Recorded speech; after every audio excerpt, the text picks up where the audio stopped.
ഓം നമോ ഭഗവതേ വാസുദേവായ. ഹരിമുരളീരവത്തിലേക്ക് എല്ലാവർക്കും സ്വാഗതം.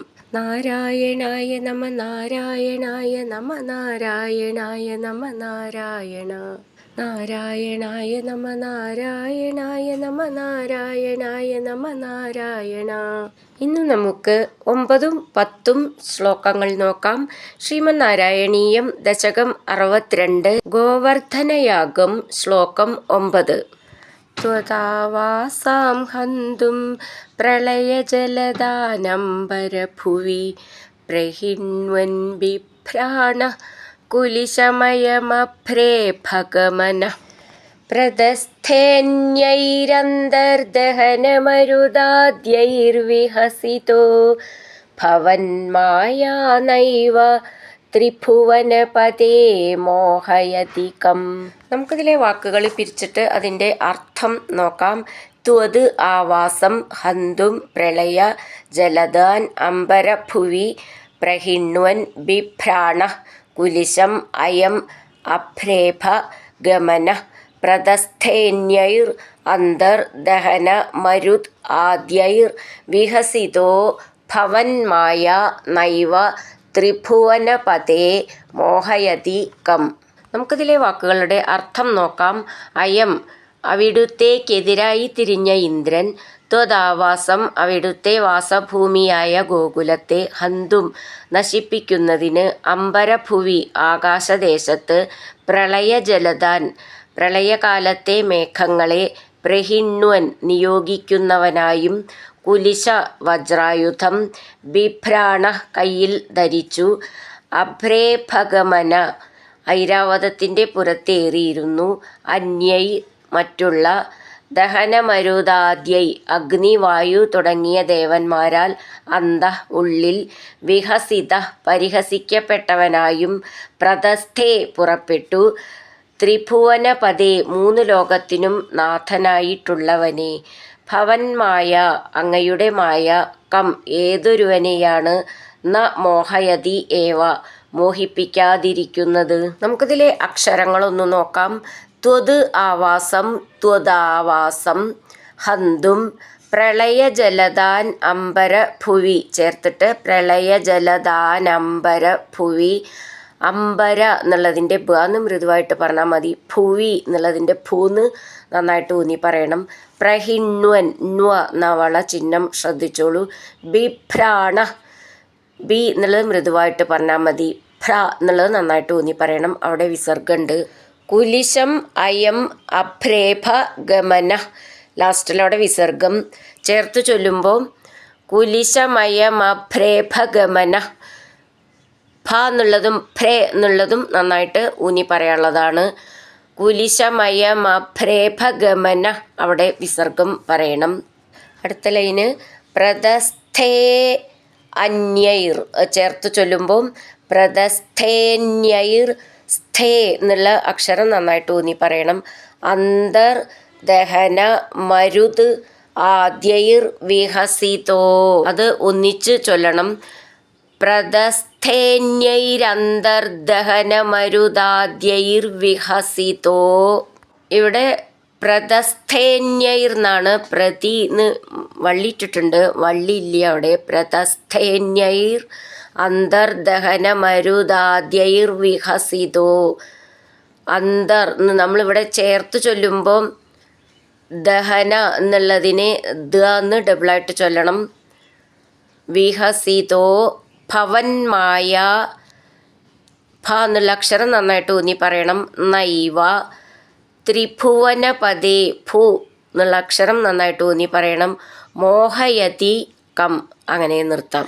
ത്വദാവാസം ഹന്തും പ്രളയജലദാനംബരഭുവി പ്രഹിണ്വൻ ബിഭ്രാണ കുലിശമയമഭ്രേഭഗമന പ്രദസ്ഥേന്യൈരന്തർദഹനമരുദാദ്യൈർവിഹസിതോ ഭവന്മായാ നൈവ ത്രിഭുവനപതേ മോഹയതി കം.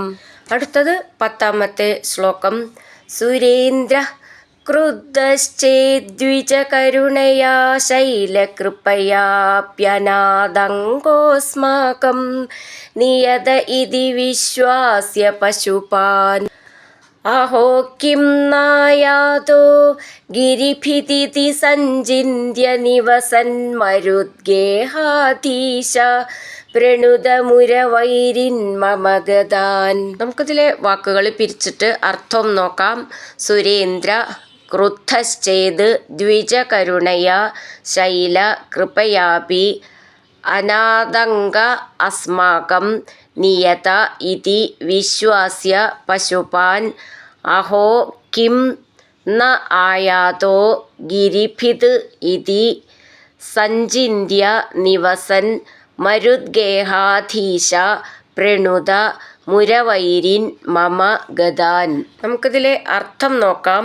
സുരേന്ദ്ര ദേവേന്ദ്രൻ, ക്രുദ്ധശ്ചേത് കോപിച്ചാൽ, ദ്വിജകരുണയ ബ്രാഹ്മണ കാരുണ്യം കൊണ്ട്, ശൈലകൃപയ അഭി ഗോവർദ്ധനത്തിൻ്റെ കൃപ കൊണ്ട്, അസ്മാകം നമുക്ക്, അനാദങ്ക ദുഃഖമില്ലാത്ത അവസ്ഥ, നിയത തീർച്ചയാണ്, ഇതി ഇപ്രകാരം പറഞ്ഞു, പശുപാൻ ഗോപന്മാരെ, വിശ്വാസ്യ വിശ്വസിപ്പിച്ചു, അഹോ ആശ്ചര്യം, ഗിരിഭിത് പർവ്വതശത്രുവായ ഇന്ദ്രൻ, കിം എന്താണ്, ന ആയാത വരാത്തത്, ഇതി എന്നിപ്രകാരം സഞ്ചിന്യ വിചാരിച്ചു, നിവസൻ വസിക്കുന്ന, ഹേ മരുദ്ഗേഹാധീശ മുരവൈരിൻ മുരശത്രുവായ അല്ലയോ ഗുരുവായൂരപ്പ, ത്വം അങ്ങ്, മമ ഭഗവദ്ദാസനായ എൻ്റെ ഗതാൻ രോഗങ്ങളെ പ്രണുത നശിപ്പിക്കട്ടെ. നമുക്കിതിലെ അക്ഷരങ്ങളൊന്ന് നോക്കാം. സുരേന്ദ്ര അവിടെ വിസർഗം, ക്രുദ്ധശ്ചേത് ക്രുദ്ധ ഥ എന്നുള്ള അക്ഷരം നന്നായിട്ട് ഊന്നി പറയണം. ക്രുദ്ധശ്ചേത് ദ്വിജകരുണയാ ശൈല കൃപയാപി അത് ചേർത്തു ചൊല്ലുമ്പം ക്രുദ്ധശ്ചേദ്വിജകരുണയാ ശൈലകൃപയാപ്യനാദങ്കോസ്മാകം ഒന്നിച്ചു ചൊല്ലാനുള്ളതാണ് അത്. ശൈലകൃപയാപ്യനാദങ്കോ, ശൈലകൃപയാപി എന്നിട്ട് ചൊല്ലുകയാണെങ്കിൽ അനാദങ്കോസ്മാകം അങ്ങനെയാണ് വരിക. ചേർത്ത് ചൊല്ലുമ്പോൾ പ്യ എന്നാണ് വരിക. ശൈലകൃപയാപ്യനാദങ്കോസ്മാകം നിയത ഇതി വിശ്വാസ്യ പശുപാൻ. ഇവിടെ ക്രുദ്ധശ്ചേത് ദ്വിജകരുണയ അത് ചേർത്ത് ചൊല്ലുമ്പോൾ ക്രുദ്ധശ്ചേദ്വിജ അങ്ങനെ വരും, രണ്ട് ന്ന് വരും. അഹോ കിം ന ആയാതോ ചേർത്ത് ചൊല്ലുമ്പോൾ നായാതോ ഗിരിഭിദിതി ഗിരിഭി ഭി എന്നുള്ള അക്ഷരം നന്നായിട്ട് ഊന്നി പറയാനുള്ളതാണ്. സഞ്ചിന്യ ഇഞ്ചി എന്നുള്ളത് ഞാ ച എന്നാണ്. സഞ്ചിന്യ അവിടെ ചേർത്ത് ചൊല്ലണം. നിവസ എന്ന് കഴിഞ്ഞിട്ട് ചെറിയൊരു വരട്ടുണ്ട്. നിവസന്മരുത് ഗേഹാധീശ അതുവരെ ഒന്നിച്ച് ചൊല്ലണത്. നിവസന്മരുത് ഗേഹാധീശ ധി എന്നുള്ള അക്ഷരം നന്നായിട്ട് ഊന്നി പറയണം. പ്രണുത മുരവൈരിൻ മമ ഗതാൻ അങ്ങനെ നിർത്താം. സുരേന്ദ്ര ക്രുദ്ധശ്ചേദ്വിജകരുണയാ ശൈലകൃപയാപ്യനാദങ്കോസ്മാകം നിയത ഇതി വിശ്വാസ്യ പശുപാൻ അഹോ കിം നായാതോ ഗിരിഭിദിതി സഞ്ചിന്യ നിവസൻ മരുദ്ഗേഹാധീശ പ്രണുതമുരവൈരിൻ മമ ഗതാൻ. ഹരിനാരായണ ഗോവിന്ദ ജയ നാരായണ ഗോവിന്ദ ഹരിനാരായണ ജയ നാരായണ ഗോവിന്ദ ഗോവിന്ദ ഗോവിന്ദ.